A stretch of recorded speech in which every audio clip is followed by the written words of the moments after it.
Ito si Barry Allen, isang forensic scientist sa Central City na may pambihirang abilidad. Siya ang pinakamabilis na tao sa buong mundo.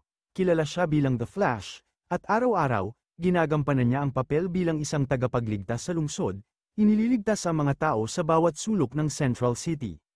Ngunit sa kabila ng kanyang pagiging bayani, dala ni Barry ang isang matinding pasanin. Bata pa lamang siya nang misteryosong napatay ang kanyang ina, dahil sa kawalang katarungan. Ang kanyang ama ang napagbintangan at nakulong para sa isang krimen na hindi naman ito ginawa. Lumaki si Barry na puno ng lungkot at pagnanais na itama ang nangyari sa kanyang pamilya. Araw-araw siyang binabagabag ng alaala ng ina at ng ama niyang nasa kulungan. Sa pagdating ng kanyang abilidad bilang The Flash, napagtanto niyang may pag-asa siyang balikan ang nakaraan at itama ang pagkakamali. Dahil sa kanyang plano na baguhin ang nakaraan, lumapit si Barry kay Bruce Wayne, na kilala rin bilang Batman, para humingi ng payo. Sinabihan siya ni Bruce tungkol sa delikadong epekto ng paggalaw sa oras, na ang kahit isang maliit na pagbabago ay maaaring magdulot ng matinding pagbabago sa kasalukuyan.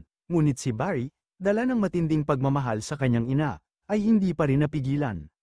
Matapos ang maraming pag-iisip, nagdesisyon si Barry na ituloy ang kanyang plano. Gamit ang kanyang bilis, tumakbo siya pabalik sa nakaraan upang balikan ang araw na napatay ang kanyang ina. Umaasa siyang ang pagbabagong ito ang magbibigay katarungan sa kanyang pamilya. Pagdating niya sa kasalukuyan, nakita niya ang maraming nagbago sa mundo. Sa isang twist, nakilala niya ang mas batang bersyon ng sarili niya, isang Barry na mas masayahin, idealistic, at hindi pa nahaharap sa mga trahedya.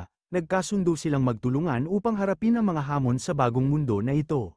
Dahil sa pagbalik ni Barry sa nakaraan, maraming bagay ang nag-iba sa kasalukuyan. Ang mga bayani sa mundong ito ay hindi katulad ng mga bayani na kilala niya, at ang mga kaaway ay mas mabagsik at mas mapanganib kaysa sa dati.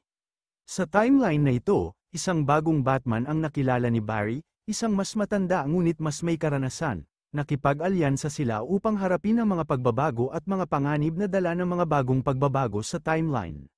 Ngunit hindi lamang mga bayani ang nagbago, lumitaw rin ang isang makapangyarihang kaaway, na hindi lamang nagbabanta kay Barry kundi sa buong mundo. Ang kaaway na ito ay mas malakas at tila hindi kayang talunin ng basta-basta.